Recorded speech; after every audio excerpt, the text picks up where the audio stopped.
2026 Kawasaki Ninja 500, the bike that quietly took over the streets. For years, the middleweight sport bike space has been absolute chaos. Everybody wanted the same thing.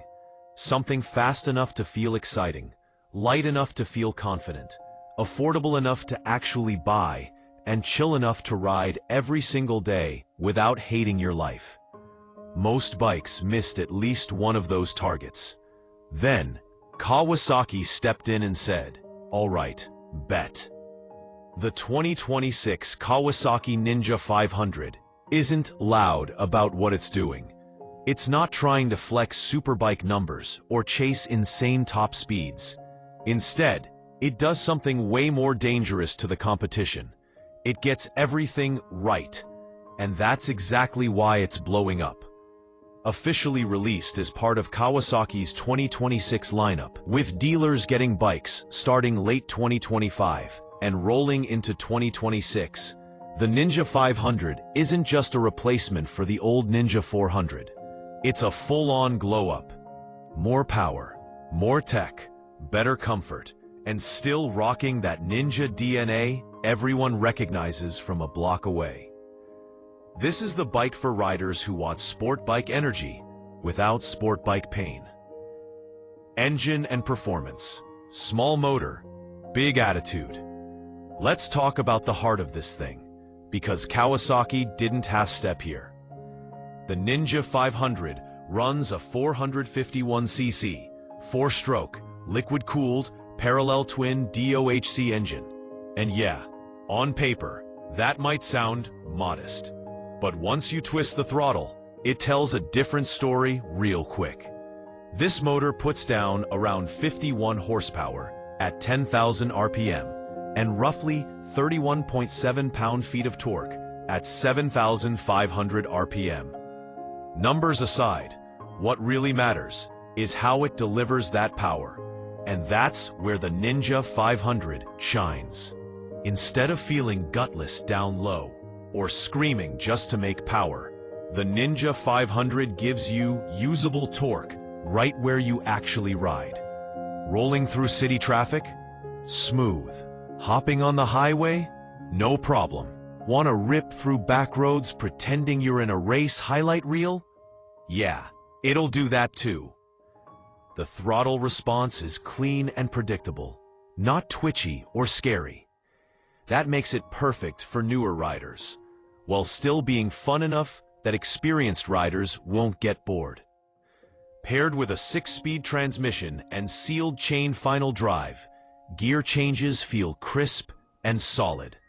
And then there's the assist and slipper clutch, which is a straight-up game changer at this price point. Downshifts are smoother, clutch pull is lighter, and aggressive riding doesn't punish you for existing. This engine isn't about bragging rights. It's about real-world fun, the kind you can actually use every day. Chassis and handling. Light, sharp, and confident. One of the biggest reasons the Ninja 500 works so well is its chassis setup. Kawasaki went with a lightweight steel trellis frame, and it absolutely nails the balance between strength and flexibility.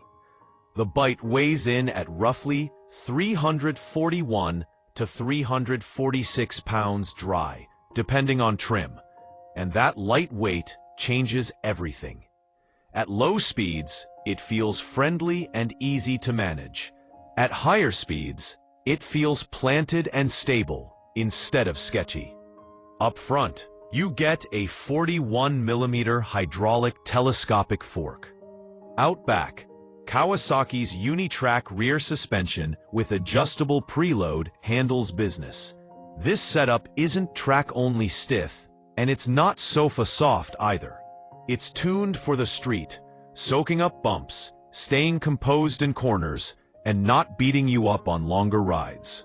Braking is handled by a single 310mm semi-floating front disc with a 2-piston caliper, plus a 220mm rear disc.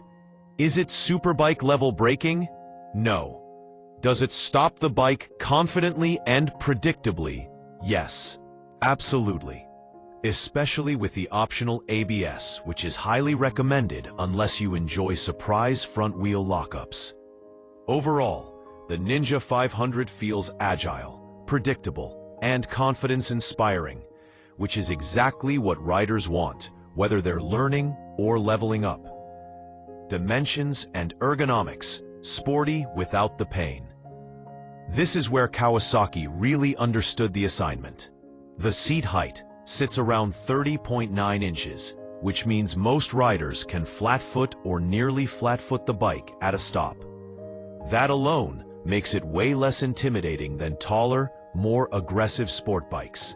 The wheelbase is about 54.1 inches, keeping the bike stable without killing agility. Fuel capacity is roughly 3.7 gallons, which is plenty for commuting, weekend rides, or casual road trips without constantly hunting for gas stations. And then there's ErgoFit, Kawasaki's adjustable ergonomic system. You can tweak foot pegs and handlebars to better fit your body, which is huge. Instead of forcing riders into one riding position, the Ninja 500 adapts. The riding posture itself is the sweet spot. Lean forward just enough to feel sporty, but upright enough that your wrists, back, and neck don't hate you after 30 minutes. You can ride this bike daily without feeling like you just did CrossFit. Features and tech. Way more than you'd expect. Kawasaki didn't cheap out on features, and that's a big reason the Ninja 500 is popping off. Standard Ninja 500 features. Right out of the box, you get slipper clutch, open cartilage, optional ABS, LCD instrument panel. That alone puts it ahead of a lot of competitors in this class. Ninja 500 SE ABS, where it gets spicy. The strong SE ABS version is where things really step up. You get full-color TFT display that looks modern and clean. Strong kick-ass Kawasaki Intelligent Proximity Activation Start System. Keyless start, baby. Large windshield for better wind protection. USB-C outlet for charging your phone or gear. Frame sliders, tank pads, knee pads, and strong radiator screen.